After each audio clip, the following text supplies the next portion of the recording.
One of the joys of watching the plant baby plant community grow of stories of planting projects that just make you say, yes, that's it. That's exactly what we need to be doing together. And that big yes was my response when I first heard about fences of abundance. So we are grateful that Susan Joy and Laena McCarthy agreed to join us to tell us more about this remarkable project. So for our listeners, could you introduce yourselves and the Fences of Abundance project? What are you up to? Thank you so much for having us, Robin. We're really excited to be here. You've been a massive inspiration for us. So we're just very, very grateful to be in community with you. Um, and so we are Brooklyn Rewilders. We do after school and in school programming with children in Brooklyn public schools. And we are launching Fences of Abundance, which it really stemmed from an experience that I had when I was first stewarding the public school garden that my daughter goes to. And it was the first summer that I spent in the garden, really just getting to know it. I didn't know what was there, and I was watching things grow. And um, a guy just walked past the fence, just a real neighborhood guy, not someone you'd think would be interested in the garden. And he's just walking along, and all of a sudden he stopped and he looked with such delight. His face just lit up with delight because there we have a fig tree, but underneath the fig was a whole tangle of raspberries, which really didn't even know that they were there and that they were fruiting. But he saw a raspberry and he reached in and he picked it, and his face it just lit up with delight. And then when he walked off with more swagger and some more spring in his step. And I was just like, that is what we want. And so that fall, my garden committee at PS9, we got in there, ripped all the raspberries out from underneath the fig tree, and then spread them along the fence so that everyone could actually reach them. And it's been 3 years now, and yeah, kids come past, nannies come past with their little chargers, and every day to see what's growing. So it's been really, really wonderful. And when Lena and I started Brooklyn Rewilders, we wanted to do a rewilding project. Um, this just started to make sense. And of course, when I heard you earlier this year say, how are we going to fall in love with the world if we don't pick berries? That's when everything just clicked. It was like that that is it. We have to turn this into a program. We have to actually like bring it to fruition and get it out there for everyone, this idea. Yeah, and I've worked with a lot of gardens over many years in Brooklyn. So I helped start a bunch of rooftop farms around the city, and and they're wonderful. But there is something very they're blocked off from access a lot of times. They're either private or they're projects where certainly people don't feel welcome to walk in.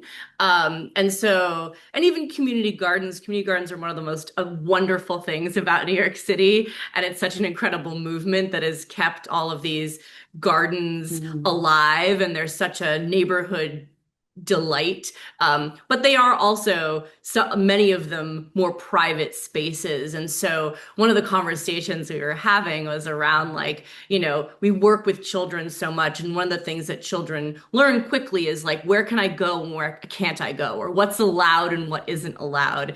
And I think so much of So that much of relates that related to the to the city. city and to land and plants is about them understanding that the world is theirs, right? And this idea of moving from that idea of scarcity to abundance, right? This idea that like a raspberry bush can grow along a fence and it's yours, right? It's yours to pick. And so I think part of what our intention around this project as well is to, have signage, right? Like as much as possible everywhere that's like, pick me, right? I am yours, and this is your forage here, with this real idea of like, this is this is yours, right? This is a wild native plant that produces food for you. And there is something so simple and so miraculous, I think, about that idea itself. Mm. One of the things, of the many things that I love about this project, how you just expressed that is breathing life into the commons again, isn't it? That this Yes, is yours. totally. The Absolutely. generosity of the plants and the place is a common good. It shouldn't be behind a fence, it's on the fence. Totally. Yeah. That Yeah. it's so it feels so rich and appropriate in all of these ways of both restoration and restoration of that return to the commons. And, I would love to hear you talk a little bit about your place because Brooklyn is such a Yeah. built environment. Why is it particularly important to create spaces for plants, for wildlife, for people Mm. in such a setting? Yeah, absolutely. It Brooklyn is very urban. It's an urban environment, and it's harsh. Like it's can be kind of brutal for plants. We've been working on some tree bed habitat projects, and we see it's just such a harsh environment. But it doesn't have to be. There is actually a lot of biodiversity, and there could be a lot more. We just need more native plants everywhere. And so I mean, that's been sort of my focus at how can we seed native plants into every little spot there is, from rooftops to balconies to stoops to fences to yards, whatever there is, whatever little spot that there is sun, let's get some plants in there. And what a difference that would make. You know, and then when you start to think about like berries, I mean, for me, kids growing up here, they have no idea that berries you can just pick them. They see them in a plastic clamshell at the supermarket. That's what berries are, or they come from the Yeah. freezer, you know. Adults, a lot of adults you meet. I mean, I will tell you, it is amazing how many times, and this is not to fault them either for this lack of knowledge, right? Because part of the structure of our industrialist society is that, we buy food from the grocery store in a bag or a clamshell, and we really don't know I mean, there are many, many humans that don't know where it comes from, and that becomes even more the case in an urban environment in which you don't see the farms, right? Yeah. Like as much as, I think, or suburban, if you will, rural kids are a little more familiar, or humans, because they see the farm itself, right? Even though they're detached from it in a sense as well, often because they're not actually picking it themselves. But that becomes even more the case in a city where I think there's also, and one of the things this project also combats is this idea that, things that grow or things in the city are gross, right? Yeah. Yeah. Or forbidden, or this idea of like, one of the things certainly we get asked, and all of our, comrades in urban gardening, is people are often like, but isn't this going to make me sick, right? Like acid rain, or, is the soil okay? Or the dog pee. Or the dog pee, right? But like I think for the most part, we aren't growing things in places where there's dog pee. And in fact, there's so much that can be done to even in small, simple ways to create healthy environments. And in fact, like, even in the research, right? Like there's a raspberry bush, there's very little that's going to, even if there's a slight amount of lead in the soil, those bushes themselves, or high bush blueberries, like there's very little that would make you sick from eating that as well. And There's, just, there's very little, the research shows there's very little uptake of the Mhm. contaminants into the fruit. Yeah. Yeah. And so I think there's a lot of part of the joy of this project is also that knowledge of like, raspberries grow on bushes, right? And like this is blueberries grow in these bushes and you can pluck them and eat them. Like that Yeah. process and that joy can happen even in a city, which I think again, there's so much around cities that feels not permissible. Yeah. Even and that's very common, right? I mean, certainly most humans know that if you walk through a city, it's not okay to reach over and grab a handful of, you know, mint from someone's private yard. And so part of this project is about like making that permissible Yeah. and kind of that there is something kind of delightful in that slightly naughty feeling, right? Of like plucking a berry when that's an action that's so often not allowed. Mm. And so I think that's part of that delight that we also love about this project. Yeah, I see it as invitational. We want to have a signage that's very invitational, inviting people in and saying, you have permission to do this. But think about the honorable harvest. How can you think about the honorable harvest as you are harvesting? So, that comes back to your work, Robin, and it really has inspired us. And so we're also thinking like, how can we put a sign up so that people learn the honorable harvest? Because for me, I see like if we all learnt the honorable harvest and applied that to our lives, not just in berry picking, not just in fishing or any other activity, but in every activity, even our shopping. Like if we applied the tenets of the honorable harvest, like what a different and more beautiful world we would be living in. So these fences are places of education and reframing, Yeah. Yes. as well as falling in love with land and berries. And wow, yeah, you're giving us really good examples of the way that when we heal our relationship to plants, we also change the story. That's beautiful.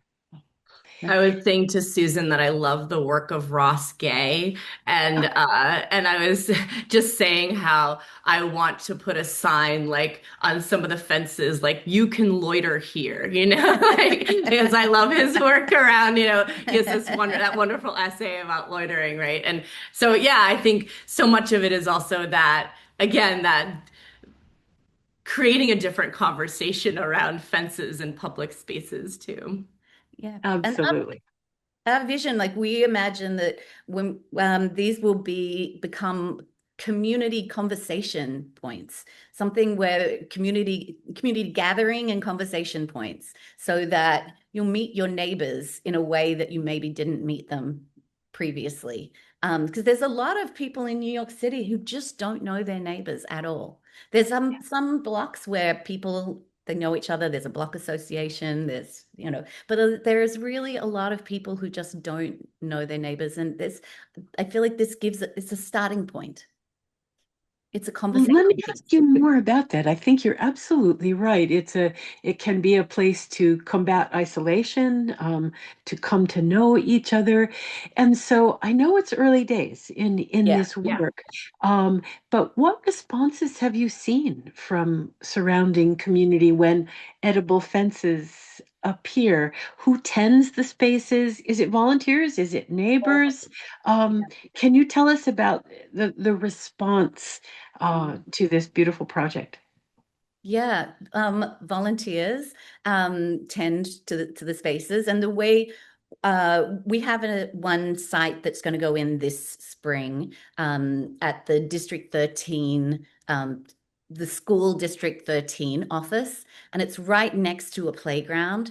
And we are hoping that we can pull in parents of children who go to that playground, the block association from that particular block, and many of the neighbors in the surrounding area to come and volunteer and work with us on this. And I'm pretty sure that we're going to be able to bring in a good amount of people. And then our plan is to like build up stewards, help stewards to empower them to maintain and care for the fences. And we'll have care guides and maintenance guides and do some workshops as well. But our fence at PS9, my daughter's school, so that is all volunteer led. Those volunteers that spread the raspberries out. And then, to be honest, they haven't needed much more. They're pretty great. We're going to go in this weekend and do some pruning, and we're going to aim to leave some lengths for the bees, for the cavity nesting bees. So we're thinking about berry production, but we're also thinking about wildlife. And yeah, what we've also noticed is they're very generous. They give very generously. So in the spring, there are a lot of runners and new raspberry bushes. So last year we dug up a lot and we sold them at a native plant sale with the money going to the school. This year we can dig some up and we can start spreading them to some of these other fences of abundance as well. And I think that each site can become a nursery for the next site. Beautiful rest. Oh, sorry, go ahead. Yeah, I'll say I'll give an example on my own at my own home in Brooklyn. I did like my own mini fence of abundance at the fence in my yard. I put in a whole box and filled it with herbs and some little berries. And I make it a thing. I have a little sign that's like, come and, these are free. And then there's a wonderful elderly housing project down the block. And every time I see them walking by, I'll be like, hey, I've started, hey, come over and here's some mint. And I give them, bouquets and now it's become a thing. They're all my friends and, they come by and they know they can pick.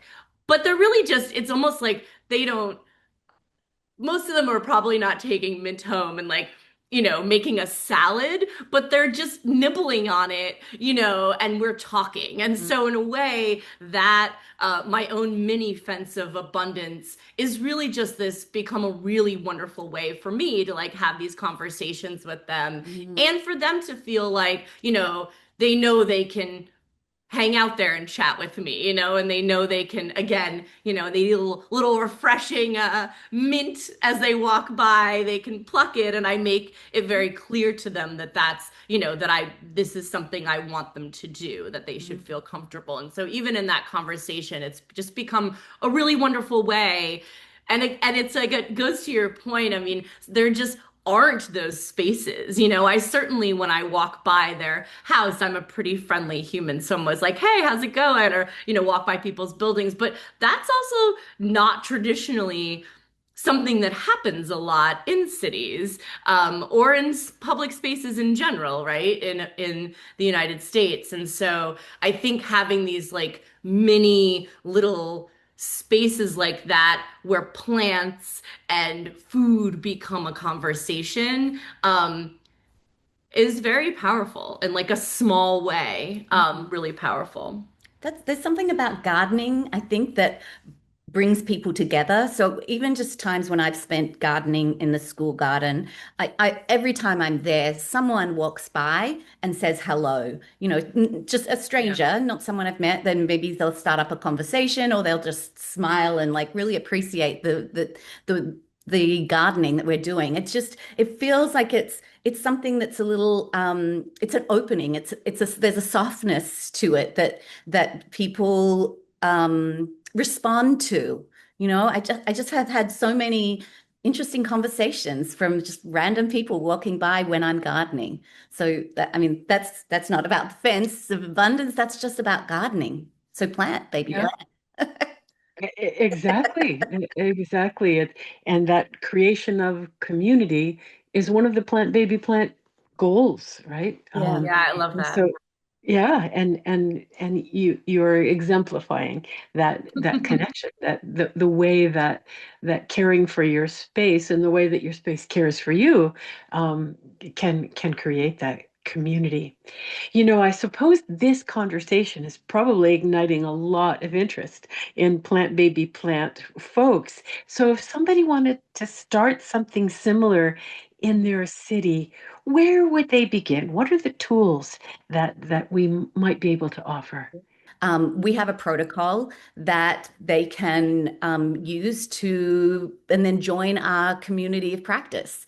We're going to set up some WhatsApp groups for now. If it gets bigger, we'll have to do something else. But we'll create a community where we can all share resources and what's working and troubleshoot things. And yeah, they will be downloadable from our website, brooklynrewilders.org, from the Fences of Abundance page. And it's all about including native plants wherever possible, having native plants, having edible plants within that, and creating that invitation with signage. We're going to have signage as well that people can buy, but people could make their own signage just as long as it's invitational. And what are our other I should have it in front of Part of the main protocol is that we want this. I mean, the goal is for it to be organic, right? For it to grow in the way that it's been growing for us, where it's like the hope is that people are like, I have a fence for you, Yeah. Which or has been happening. I have a fence. I want to do this. Yeah. And the beauty of it is that you know, it can be done so small, right? Yeah. You can do it with a tiny, a fence that's 4 feet long, right? And plant one bush, and that works, right? Yeah. That's effective. And that's the goal, is that it's something that can be so easily replicated. But the core of it is that it needs to be intentionally open and permissible, right? Yeah. That having a sign there, and we'll have a sign people can download and print themselves, or, we have ones we'll make for people if they want to from buy it, they can buy it and we'll send it to them if it's hard for them to make their own sign. So the goal being really to make it as easy as possible to replicate, but really with that core idea of the intention being you plant a bush and you tell people, they can eat this, that this is theirs, and that goal of making it these mini community spaces. And then also that they garden for wildlife. So that you're going to include some more native plants around that's pollinator friendly, and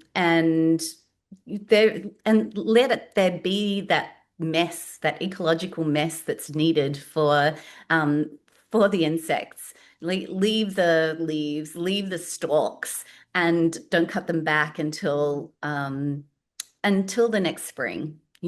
So these are the things that are important, I think, because the Fence of Abundance, we've been focusing on it as something for humans, but really underneath that it's for the wildlife.